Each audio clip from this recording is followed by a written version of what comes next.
नमस्कार। आज मैं एक विषय ले रही हूँ, गांधी जी से मुसलमान इतने नाराज़ क्यों रहते हैं।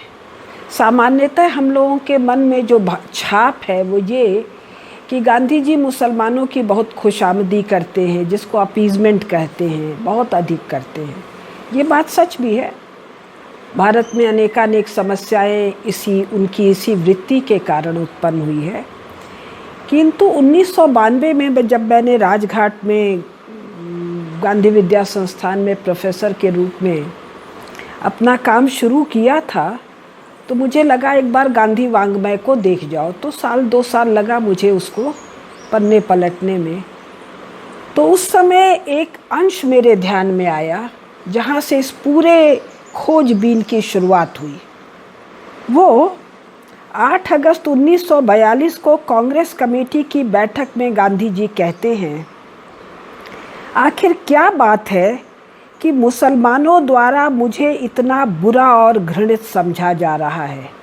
ध्यान दीजिए, 1942 8 अगस्त, ये ध्यान रहे, तिथि महत्वपूर्ण है। मेरी जान मुसलमानों के लिए हाजिर है, वे जब भी चाहें खुशी से उसका खात्मा कर सकते हैं। आप मेरी जान ले लें, पर ये गालियां न दें। यह देखकर मुझे, यानी गांधी जी कह रहे हैं, हार्दिक वेदना होती है कि मैं जो जो अपील करता हूँ, त्यों त्यों मुसलमानों द्वारा मुझे बदनाम करने की मुहिम तेज हो जाती है। पढ़े तो बड़ा आश्चर्य लगा। फिर सालों तक पढ़ते रहे, बहुत सी चीज़ें ध्यान में आती रहीं। तो मुझे लगा कि एक बार इस बात को जानना चाहिए कि मुसलमान गांधी जी से नाराज़ क्यों हैं। और जबकि गांधी जी खुद कह रहे हैं उनकी जान हाजिर है, चाहो तो ले लो। ये बात वो हिंदुओं को नहीं कहते हैं। तो बहुत सारे बातें हैं, उनमें से कुछ बातें मैं उठाती हूँ। एक ये है कि गांधी जी कहते हैं कि अगर कोई तुम्हारी ज़मीन पर मस्जिद बना ले तो मस्जिद को गिरा दो। अब इस बात से कौन सा मुसलमान खुश होगा। मस्जिद गिरा दो। गांधी जी ने 5 फरवरी 1925 के यंग इंडिया में एक पाठक के पत्र को अपने उत्तर सहित छापा। यह संपूर्ण गांधी वाङ्मय के खंड 26 में आइटम नंबर 38 पर छपा है। इसमें गांधी जी कहते हैं, अगर किसी का कब्जा जिस जमीन पर है उस पर कोई मुसलमान मस्जिद खड़ी करता है, तो उस भूमि के स्वामी को पूरा अधिकार है कि वह उस इमारत को गिरा दे, भले ही वह मस्जिद हो या कोई अन्य इमारत। क्योंकि दूसरे की जमीन पर किसी प्रकार की इमारत खड़ी करना सरासर डाके जनी है। गांधी जी लिख रहे हैं 5 फरवरी 1926 के यंग इंडिया में। इसलिए उस इमारत को, भले ही वह मस्जिद है, गिरा देना चाहिए। अगर ज़मीन के मालिक के पास मस्जिद को गिराने की ताकत नहीं है तो उसे कोर्ट जाना चाहिए। अगर ताकत है तो कोर्ट जाने की कोई ज़रूरत नहीं है। तो साहब, मस्जिद को गिराने की ताकत नहीं है तो उसे कोर्ट जाना चाहिए। अब लिब्राहम आयोग में ये तर्क पता नहीं आडवाणी जी और बाकी लोगों ने प्रस्तुत किया या नहीं किया। कोर्ट के आदेश से वह मस्जिद गिराई जाएगी। अपने वर्तमान प्रधानमंत्री श्री नरेंद्र मोदी जी भी गांधी जी के बहुत बड़े प्रशंसक हैं। तो इस मामले में क्या गांधी जी की इस स्पष्ट राय से पर वो विचार करेंगे? कांग्रेसियों ने तो नहीं किया। कोर्ट के आदेश से वह मस्जिद गिराई जाएगी। यद्यपि मैंने मेरे नेतृत्व में असहयोग आंदोलन कर रहे लोगों से अंग्रेजों की अदालत में जाने से मना किया है, परंतु उसे अविवेक पूर्वक कोई सिद्धांत नहीं बना लेना चाहिए। यह सदा ध्यान रखना चाहिए कि जो ऐसे नियम बनाए जाते हैं उन पर वहीं तक चलना चाहिए जहां तक वे वास्तविक उद्देश्यों पर चोट न करें, अन्यथा ऐसे नियम दूषित और गलत हैं।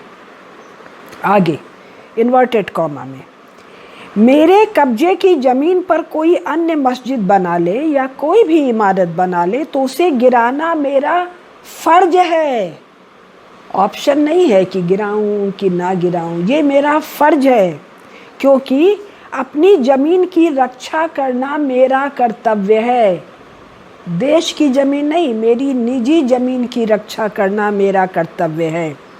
इस कर्तव्य की पूर्ति भुजबल से हो सके। गांधी जी 5 फरवरी 1925, यंग इंडिया। इस कर्तव्य की पूर्ति भुजबल से हो सके तो भुजबल से करें, और अदालत जाना पड़े तो अदालत जाएं। बात एक ही है, अपने जमीन की रक्षा मुख्य उद्देश्य है। उस पर मस्जिद बनाने देना उस उद्देश्य को बाधित करता है और उस उद्देश्य के विरुद्ध है। ये सारी बात एक पाठक का पत्र के उत्तर में है और निजी ज़मीन की बात चल रही है। राष्ट्रीय ज़मीन पर तो सोच लीजिए। इसलिए ऐसी मस्जिद या कोई भी इमारत गिरा देना चाहिए। दूसरे की ज़मीन पर उसकी पूर्ण अनुमति बिना प्राप्त किए मस्जिद बनाना डाकेजनी है। हो सके तो ऐसे डाकुओं को पछाड़ देना चाहिए। अगर लड़ने की ताकत न हो तो अदालत जाकर अपनी संपत्ति पाने का पूरा प्रयास करना चाहिए। राष्ट्र की ओर से किया जा रहा असहयोग आंदोलन एक शासन प्रणाली के विरुद्ध है। वह व्यक्तिगत स्तर पर किए जाने की चीज़ नहीं है। व्यक्तिगत स्तर पर तो ऐसा करना सन्यासी का काम हो सकता है, किसी गृहस्थ का नहीं। गांधी जी तक के समय में गृहस्थ और सन्यासी का भेद स्पष्ट है। आज के कांग्रेसी सरकार के शिक्षा प्राप्त लोगों को नहीं। यहाँ गांधी जी स्पष्ट कह रहे हैं कि इस्लाम के नाम पर आपकी संपत्ति पर कोई कब्जा करे तो उसे मारो, न मार पाओ तो अदालत जाओ। संपत्ति पर चुपचाप जबरन कब्जा सह लेना पाप है। फिर बहू बेटियों पर या आत्मीय जनों पर कोई छल बल से कब्जा करे तो उसे तो मारना ही चाहिए। गृहस्थ का धर्म है अपनी और अपने परिजनों की एवं अपनी संपत्ति के रक्षा के लिए आवश्यकता पड़ने पर शस्त्र उठाकर आतताई का वध करे। यह बात उन्होंने अन्यत्र भी कई जगह कही है। 5 फरवरी 1925 को ही रावलपिंडी में उन्होंने मुसलमानों द्वारा सताए गए हिंदुओं की एक सभा में कहा कि अपनी इज्जत खोकर जीना तो जीना नहीं है, वह मरने के बराबर है। इसी प्रकार आगे और प्रसंग बहुत आएंगे। हिंदू स्त्रियों को भगा कर ले जाने वाले मुसलमानों को उन्होंने अक्षम्य पापी कहा था। वो अब स्वाभाविक है, मुसलमान गांधी जी को गाली दें, स्वाभाविक है। अब एक और प्रसंग है, इसकी भी जानकारी मैंने देखा है। गांधी जी पर चर्चा करने वाले गांधीवादियों को है ही नहीं, चर्चा क्या करेंगे। जिनको गांधी विरोधी कहा जाता है उनको भी नहीं है, जो गांधी आलोचक हैं उनको भी नहीं है। और ये बहुत ही महत्वपूर्ण और आनंददायी प्रसंग है। गांधी जी कहते हैं, कोई सोच सकता है, let there be a blood bath. ये था गांधी जी से मुसलमानों के आग बबूला होने का दूसरा कारण। वॉयसराय बेवेल ये मिलिट्री का आदमी है, ब्रिटिश भारतीय सेना का सेनापति रहा हुआ है, बाद में वॉयसराय बना है। उसने बाद के सालों में गांधी जी को बुलाकर डराने की कोशिश की कि अगर हम चले गए तो हिंदुओं और मुसलमानों में भयंकर मारकाट होगी। इस पर गांधी जी ने बहुत ही शांत स्वर में उत्तर दिया कि अगर प्रचंड रक्तपात जरूरी ही हो गया है तो वो होगा ही। ये संपूर्ण गांधी वाङ्मय के खंड 85 परिशिष्ट 2 में प्रसंग है। फिर ब्रिटिश संसदीय मंडल के एक प्रतिनिधि से बातचीत में गांधी जी ने माना कि भारत की समस्याएं सुलझने से पहले रक्तपात हो सकता है और गृह युद्ध की दशा में, गृह युद्ध हिंदू मुसलमानों के बीच, गृह युद्ध की दशा में कांग्रेस अहिंसा का पालन शायद न कर सकेगी। ये भी अपने सुनने वालों को मैं बता दूं कि गांधी जी बार बार रुदन करते हैं कि कांग्रेस तो मेरे हिंद स्वराज को चर्चा योग्य पुस्तक नहीं मानती है और ये अहिंसा को नीति के रूप में बिल्कुल स्वीकार नहीं करती है, ये इसको बस एक स्ट्रेटजी के रूप में स्वीकार करती है। तो Gandhi ji British parliamentary board को कहते हैं कि गृह युद्ध की दशा में, हिंदू मुसलमानों के कलह की दशा में कांग्रेस अहिंसा का पालन शायद न कर सकेगी। कांग्रेसियों को जरा याद दिलाइएगा, ये 47 के पहले का कांग्रेस के बारे में है। यदि ऐसी स्थिति आती है तो भी मेरी हिंदुओं को यह सलाह होगी कि वो अंग्रेजों की नकल ना करें। विशेषकर, और ध्यान दीजिए, गांधी जी कौन है?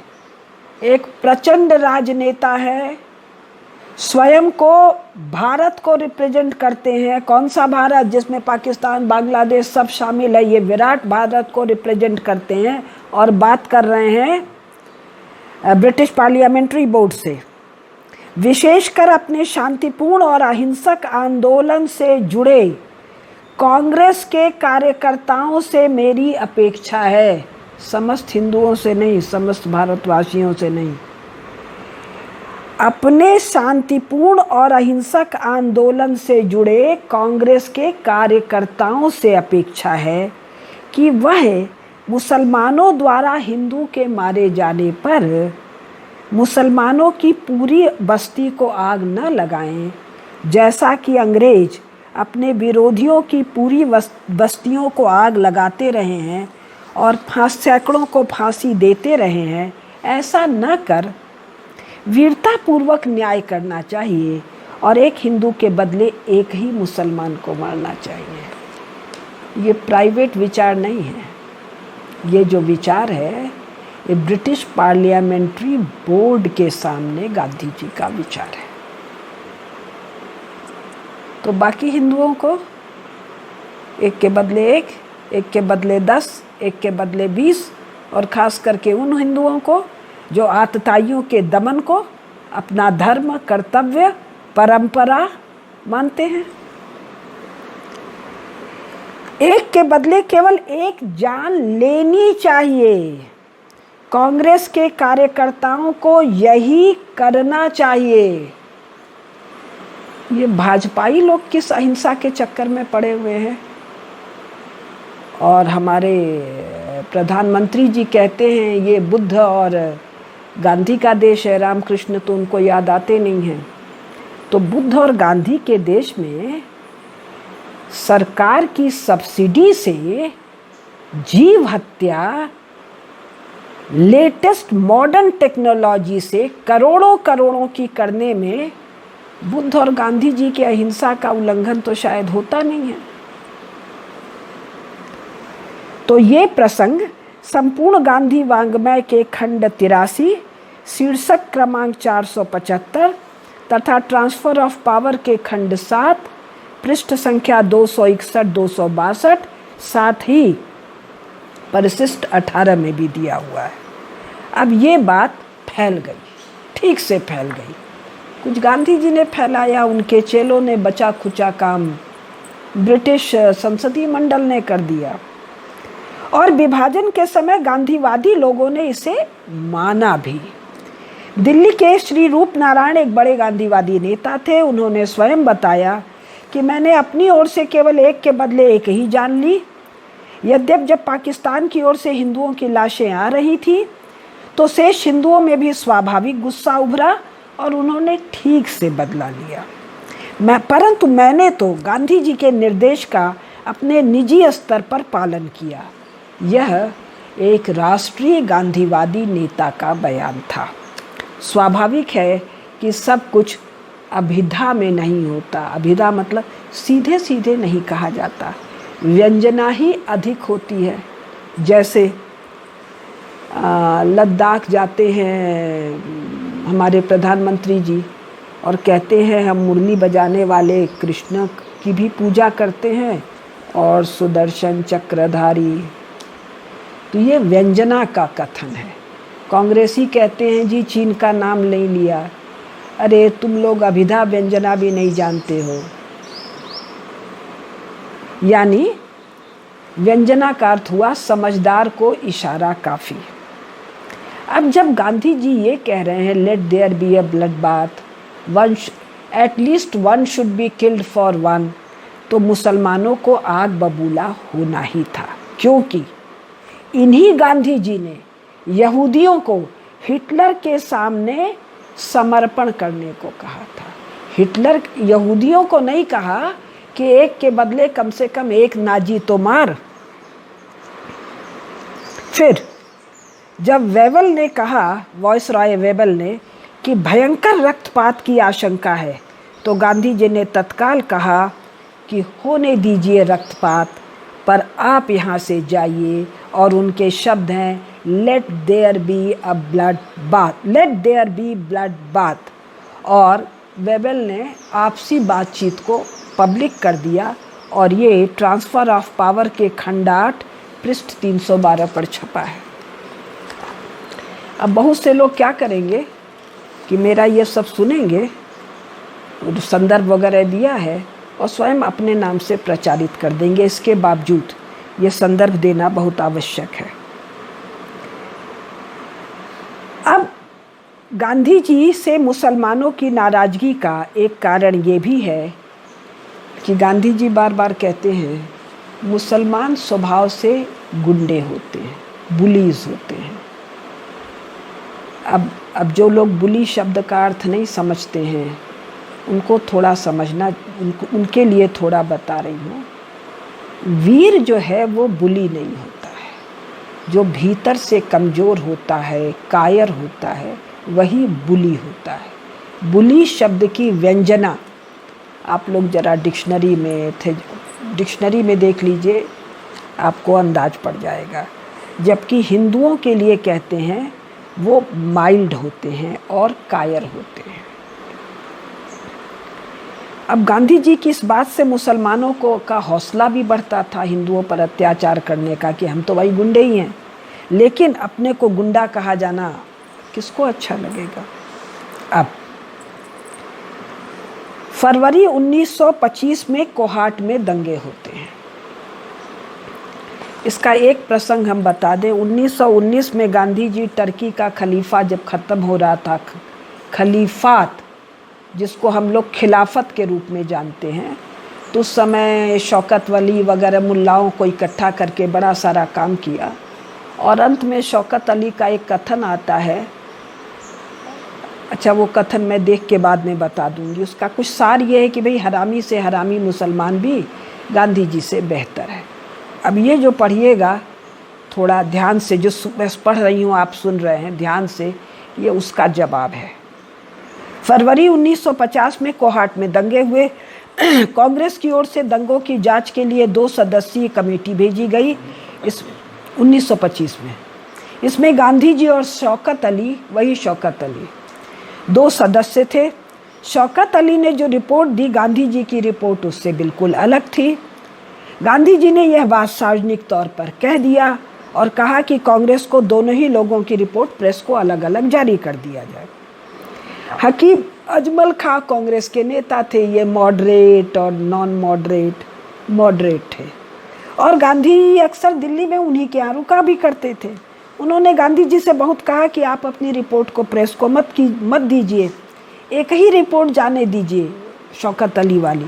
गांधी जी नहीं माने और उन्होंने 19 मार्च 1925 को अपना और शौकत अली दोनों का ही स्टेटमेंट प्रेस को रिलीज़ कर दिया और साथ में नोट भी लगा दिया, जनता को जानना चाहिए हम में परस्पर मतभेद है। अब यहाँ भाई बिरादरी वाली बात पर जोर नहीं दिया, ये होता है। अब गांधी जी ने जो वक्तव्य जारी किया वो भारत सरकार ने गांधी वाङ्मय के खंड 26 के आइटम 189 पर प्रकाशित भी कर दिया भारत सरकार ने 47 के बाद। अब इसमें गांधी जी कहते हैं कोहाट के दंगे को लेकर मुसलमान लोग हिंदुओं से इस बात पर नाराज हो गए कि तुर्की का जीत का जो जश्न वे मना रहे थे उसमें हिंदू शामिल नहीं हुए। इस पर दोनों कौमों के बीच तनाव बढ़ा और मुसलमानों ने दंगे शुरू किए। हिंदू पुरुषों और विवाहित स्त्रियों को मुसलमान बनाया गया। मुसलमान कभी भी किसी हिंदू स्त्री को ले जाते हैं, मुसलमान बना देते हैं। वह न तो कुरान जानती है न कलमा पढ़ सकती है और कह देते हैं कि मुसलमान हो गई। मैं यानी गांधी जी समझना चाहता हूँ कि क्या इस्लाम में यही शिक्षा दी गई कि दूसरे की बहन बेटियों और बहुओं को भगाकर ले जाया जाए और फिर झूठ बोला जाए कि उसने इस्लाम स्वीकार कर लिया? ऐसी जोर जबरदस्ती असह्य है। मैं यह मानने को तैयार नहीं हूँ कि क्या सचमुच ऐसी स्त्री ने इस्लाम स्वीकार कर लिया। आगे लिखते हैं अपनी रिपोर्ट में, लगातार इस प्रकार जबरन मुसलमान बनाने की कार्रवाई से हिंदू बिगड़ गए। इस पर मुसलमान और ज़्यादा भड़क गए। मुसलमान व्यापारियों ने कोहाट से हिंदू व्यापारियों को निकाल बाहर करने की कोशिश की। सनातन धर्म सभा के मंत्री जीवन दास, इसका एक लंबा प्रसंग है कि कुछ छापा, उसमें कुछ कटाक्ष था। फिर उस पत्रिका की सभी 600 प्रतियाँ डिप्टी कमिश्नर ने बुलवाया और जलवा उलवा दिया। जीवनदास कोहाट छोड़ के चले गए। फिर भी 8 सितंबर को मुसलमानों की एक बड़ी सभा हुई जिसमें गांधी जी लिखते हैं भड़कीले भाषण दिए गए। अगले दिन आसपास के गांव को संदेश भेजकर मुसलमानों को बुलाया गया और डिप्टी कमिश्नर पर दबाव डाला गया कि जीवनदास जहां भी हो उन्हें गिरफ्तार करो और मृत्युदंड दो।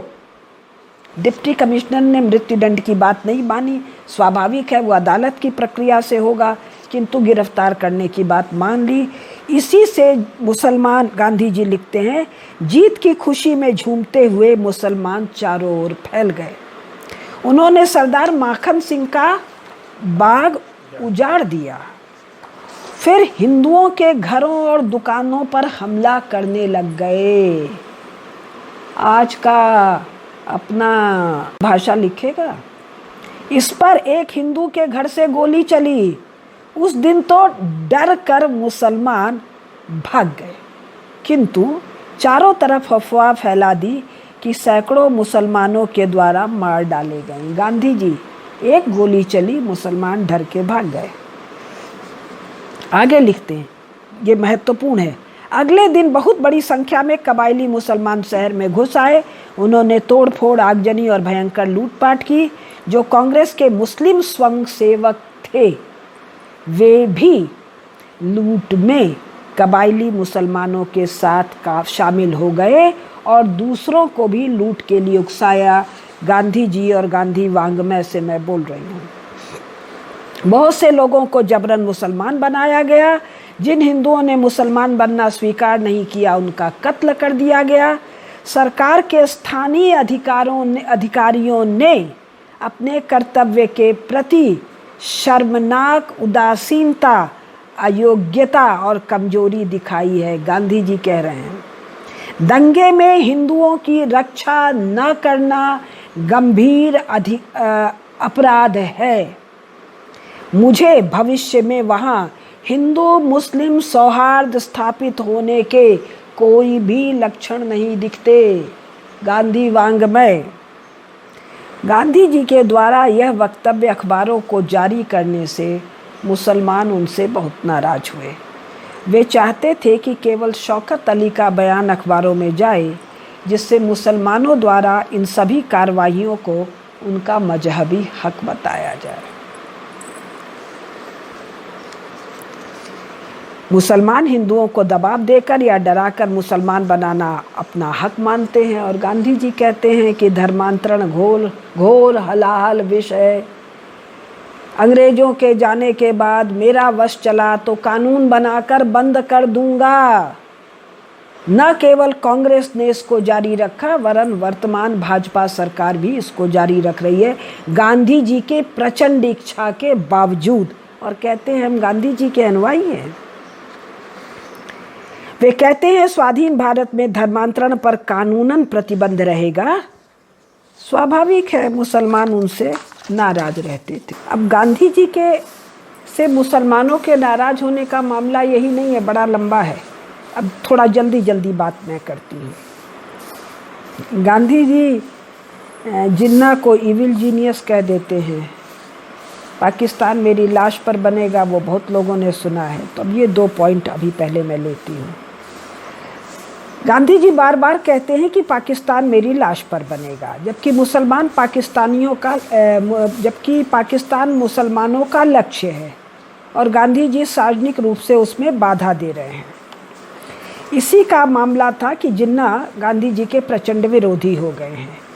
एक लुईस फिशर नाम के पत्रकार ने इनसे गांधी जी से एक साक्षात्कार किया। उसमें ये प्रसंग आता है। ये पूरा का पूरा मामला संपूर्ण गांधी वाङ्मय के खंड 85 में आइटम क्रमांक 10 और 16 में छपा है और इसी खंड के परिशिष्ट 1 में इस साक्षात्कार का सार छपा है।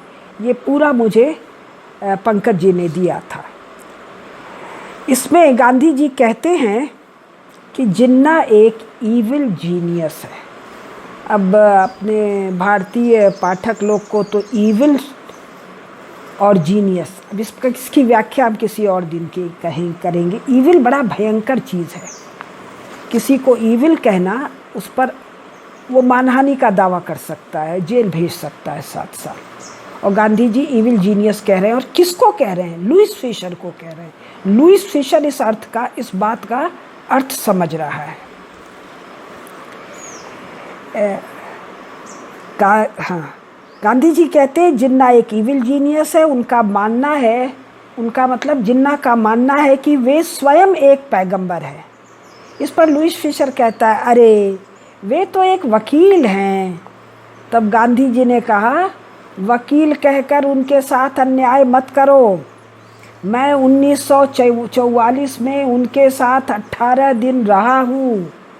वे स्वयं को इस्लाम का मसीहा मानते हैं, पैगंबर मानते हैं। ये कितनी मर्म भेदक और कहाँ जिसको कहते हैं, मतलब एकदम, अब छोड़िए, ऐसी जगह चोट करे कि आदमी तड़फड़ाए नहीं, पानी ना मांगे। इस पर लुई फिशर ने कहा कि वे तो बहुत ठंडे हैं। तब गांधी जी ने कहा, तुम जिन्ना को नहीं जानते। सामान्य मुसलमान बड़ा सीधा साधा होता है और जिन्ना स्वयं को उनका मसीहा मानते हैं तथा मुसलमानों पर उनका बड़ा सम्मोहक प्रभाव है। थोड़ा जेलिसी फैक्टर भी हो सकता है। लुईस फिशर ने कहा कि जिन्ना का मानना है कि आप भारत में हिंदुओं का शासन फिर से चाहते हैं। इस पर गांधी जी क्या कहते हैं, जिन्ना की बात पूरी तरह गलत है। मैं हिंदू भी हूँ, मुसलमान भी हूँ, ईसाई भी हूँ, यहूदी भी हूँ, बौद्ध भी हूँ, फारसी भी हूँ, और ये बात केवल एक मैनियक कह सकता है। अब इसका ट्रांसलेशन पागल बड़ा हल्का ट्रांसलेशन है। स्वाभाविक है कि मुसलमान गांधी जी से बिफरेंगे। इसी साक्षात्कार में लुईस फिशर सुभाष बाबू के बारे में बात करते हैं तो गांधी जी कहते हैं, हाँ, मैं बोस का प्रशंसक हूँ और यह भी मानता हूँ कि वे अभी तक जीवित हैं। एक दिन मैं ये जो पूरा इंटरव्यू में सुभाष बाबू वाला प्रसंग है, उसका मामला पूरा एक दिन अलग बताऊंगी। सुनने योग्य है, जानने योग्य है। अब एक अगला विषय, गांधी जी का बड़ा बेटा पिता की उपेक्षा से बहुत नाराज दुखी रहता था, हरिलाल, और विद्रोह की मनोभूमिका में एक बार वो मुसलमान हो गया। गांधी जी बहुत दुखी हुए। कस्तूरबा तो अत्यंत क्षुब्ध और कष्ट में थी। तो गांधी जी लगातार कोशिश किए और आर्य समाज की शुद्धि की प्रक्रिया से उनको पुनः हिंदू धर्म में ले आए, नहला धुला दिया, गंदगी धुल गया। अब इस पर मुसलमान प्रसन्न होंगे। शुद्ध करने का अर्थ क्या है? मुसलमान होना अशुद्ध होना है। चलिए कुछ 2-4 बातें और बता दें। गांधी जी से मुसलमानों की नाराजगी का अगला कारण। गांधी जी 20 अक्टूबर 1946 को सार्वजनिक सभा में कहते हैं, और ये सब हिंदुस्तान टाइम्स में 21 अक्टूबर 1946 को छपता भी है। उनसे पूछा गया कि जिनको जबरन मुसलमान बनाया गया या जिन स्त्रियों को जबरन उठा ले गए उनका क्या करें। गांधी जी कहते क्या करें, जबरन मतांतरण तो मतांतरण होता ही नहीं है, और ये कहने में उनको कोई हिचक नहीं है कि ये भी कि जबरदस्ती उठाई गई लड़की के घर लौटने में कोई बाधा भी नहीं है। शुद्धिकरण या प्रायश्चित की कोई आवश्यकता ही नहीं है, और यह कि पहले जो प्रायश्चित ऐसे लोगों से करवाया जाता था उसकी भी कोई आवश्यकता नहीं है। अरे प्रायश्चित तो वो करे ना, ये मेरी टिप्पणी है, जिसने दोष किया हो। जबरदस्ती मार के किसी से कोई काम कराया जाए तो मारने वाले को दंड दो या प्रायश्चित करवाओ, ये गांधी जी का तर्क है। गांधी जी कहते हैं धर्मांतरण या मतांतरण तो अंतःकरण और अंतःकरण की प्रेरणा और बुद्धिसम्मत कारणों से ही संभव है। मुसलमान और ख्रिस्तपंथी बलपूर्वक ऐसा कार्य करवाते हैं, वे मजहबी ही नहीं नास्तिक हैं। अब बोलिए साहब, वो ख्रिस्तपंथी ईसाई नाराज होगा कि नहीं, मुसलमान नाराज होगा कि नहीं। अब ऐसी बात पर मुसलमान उनकी स्तुति तो नहीं करेंगे, लेकिन गांधी जी के इस तार्किक सत्यता की काट किसके पास है। जबरदस्ती बनाए गए मुसलमान लोगों को शुद्धिकरण की कोई आवश्यकता नहीं। कारण जो गांधी जी दे रहे हैं, क्या उसका तार्किक रूप से खंडन संभव है? मैं आज के परिप्रेक्ष्य में कह रही हूँ। वस्तुतः इस तार्किकता पर कितने मुसलमान बचेंगे दुनिया में पता नहीं। अब गांधी जी से नाराजगी का मुसलमानों का अगला कारण। 2 दिन पहले 18 अक्टूबर 1946 को गांधी जी कहते हैं, 19 अक्टूबर को हिंदुस्तान टाइम्स में छप भी जाता है। ये जो मैं उल्टा चल रही हूँ, क्योंकि वांग्मय में पीछे से एक दिन पन्ना उलट रही थी, तो उसी क्रम में जो लिखा वो बता रही हूँ। वो कहते हैं उनको अधिक अच्छा लगेगा यदि भारतीय स्त्रियों को शस्त्र धारण करने की शिक्षा दी जाए, इसके बनस्पत कि वह स्वयं को असहाय अनुभव करें। इस बात को कहने का संदर्भ था बंगाल में होने वाले हिंदू स्त्रियों पर बलात्कार। 1946 डायरेक्ट एक्शन वाला समय चल रहा है। अब बताइए, इस बात पर मुसलमान आनंदित हो कि हिंदू स्त्री स्वयं को असहाय ना अनुभव करे और शस्त्र धारण करे और उसको काट पीट के फेंक दे।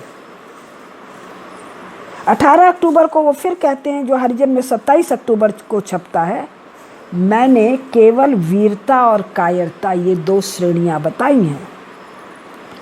यद्यपि हिंसा वैध नहीं है, विधिक रूप से मान्य नहीं है, किंतु यदि आत्मरक्षा के लिए और असहाय के रक्षा के लिए हिंसा है तो यह वीरता है, और कायर समर्पण से कई गुना अच्छा है। वे इतने पर नहीं रुकते हैं, आगे कहते हैं, ऐसी हिंसा में वीरता के कई प्रकार और कई श्रेणियां होती हैं। फिर एक दिन और पहले का आ रहा है, 17 अक्टूबर को दिल्ली की सार्वजनिक सभा में वे कहते हैं, मुझे मार काट से अधिक दुख इस बात का है कि स्त्रियों को उठा लिया गया और उनको मुसलमान बना लिया गया। वस्तुतः स्त्रियां तलवार लेकर नहीं चलती, लेकिन झांसी की रानी के हाथ में तो तलवार था। अभिधा भी है, व्यंजना भी है। हिंदू स्त्रियों, माँ रानी झांसी की तरह तलवार धारण करो। यहाँ पर गांधी जी को सीता जी तिनका लेकर रावण का प्रतिरोध करती हैं, ये फालतू बात नहीं कर रहे हैं। अच्छा, अब गांधी जी का ये अभिधा व्यंजना का बड़ा सुंदर है। गांधी जी कहते हैं, जो अल्लाह है वही ईश्वर है। अब वो है ना, ईश्वर अल्लाह तेरो नाम। ईश्वर और उसके सभी रूप, सभी अवतार दिव्य हैं, पवित्र हैं, कोई भी फॉल्स गॉड नहीं है। वस्तुतः अल्लाह को ईश्वर का समकक्ष बताकर वो हिंदुओं के चित्त में अल्लाह के महादेव होने के ऐतिहासिक तथ्य की स्मृति को जगाते हैं। अब इस पर क्रोध ही आएगा। मुसलमान क्या करें? स्तुति। जब गांधी जी कहते हैं मैं हिंदू भी हूँ, मुस्लिम भी, सिख भी, पारसी भी, ईसाई भी, तो भाई काफिर कौन है? दक्षिण अफ्रीका में लंबे चौड़े पठान ने गांधी जी की कुटाई की थी, जिसका गांधी जी के चित्त पर वांछित प्रभाव था। अब ये वांछित मैं कुसुमलता अभिधा में भी कह रही हूँ, व्यंजना में भी कह रही हूँ, किंतु अनेक विद्वानों ने इसकी अभिधा में भी व्याख्या की है। गांधी जी को कहा गया था मुसलमान हो जाओ, गांधी जी को कई पादरियों ने कहा था ईसाई हो जाओ, किंतु गांधी जी लगे हुए हैं कि मुझे तो संतोष सनातन धर्म में ही मिलता है, गीता ही मेरी माता है। दुनिया के सभी धर्मों को सनातन धर्म के निकस मतलब कसौटी पर ही कसा जाएगा, यानी जांचा जाएगा। सनातन धर्म जिसको धर्म कहता है वो धर्म है, और जिसको पाप कहता है उसको पाप है। और फिर गांधी जी कहाँ दुखती रग छेड़ते हैं, कहते हैं ईसा मसीह अकेला बेटा नहीं है भाई गॉड का बेटा मैं भी हूँ। जितने हैं सब गॉड के बेटे हैं, जो मर गए हैं वो भी गॉड के बेटे और बेटी भी, और जो आएंगे वो भी गॉड के बेटा बेटी हैं। और खाली हम ही लोग थोड़ी हैं, कुत्ता है, बिल्ली है, चींटी है, हाथी है, शेर है, सब गॉड के बेटा बेटी हैं। अब इसके बाद ईसाइयों का वश नहीं चला, ये तो भी पठान की तरह कूटे होते इनको। और फिर गांधी जी कहते हैं कि साहब पैगंबर साहब जो हैं वो आखिरी रसूल नहीं है। रसूल पहले आए ये तो कुरान में भी लिखा है, लेकिन बाद में भी आते रहेंगे। वो तो जिन्ना कोई कह रहे हैं खुद को रसूल मान रहा है। और अभी ये जो अरेबिया है, इसमें अब्दुल वहाब को रसूल मानने वाले सऊद लोगों का ही तो कब्जा है। अब इस्लाम में इससे बड़ी ब्लेसेफेमी कोई हो सकती है कि वो कहें आखिरी रसूल नहीं, और कहें कि मैं भी मुसलमान हूँ। ये कहने के बाद मुसलमानों ने तो केवल उनको गालियाँ दी, सिर नहीं काटा। कारण स्पष्ट है, इतनी प्रचंड उनकी सुरक्षा व्यवस्था है, क्योंकि अंग्रेजों का जो वो जबरदस्त काम कर रहे हैं, इस पर एक दिन पूरे विस्तार से, अंग्रेजों का वो जबरदस्त जो काम कर रहे हैं वो और कौन कर सकता था। और जिस दिन सुरक्षा व्यवस्था को ढील दी क्यों दी गई? नोहा खली, वो जो पूरा उनका ब्रह्मचर्य के प्रयोग वाला जो पूरा मामला है, वो भी किसी दिन उस पर गांधी, पटेल और बाकी सब कांग्रेसियों का जो गुस्सा है, जो नाराज़गी है, जो सारी बातें सब रिकॉर्डेड हैं, पत्राचार है, गंभीर रिकॉर्डिंग है, कई रिसर्चेज हैं। मैं केवल गांधी वांग्मय से बोलूँगी। अब इन सब के बाद मुसलमानों ने गांधी जी को केवल गाली दी। अब मेरा जो मानना है वो ये कि गांधी जी जड़ में तो मट्ठा डालते हैं क्षमा के साथ, लेकिन जब पठान की कुटाई याद आती है तो तलवार के नीचे गर्दन रख देते हैं। मोपला को वीर भाई कहते हैं, श्रद्धानंद के हत्यारे को भटका हुआ, किंतु जैसे ही सुरक्षा का भाव बिरला जी के यहाँ दृढ़ होता है तो गीता माता हैं। ऐसे सुलझे वे विवेकी पुरुष से भला मुसलमान कैसे आनंदित होंगे। धन्यवाद।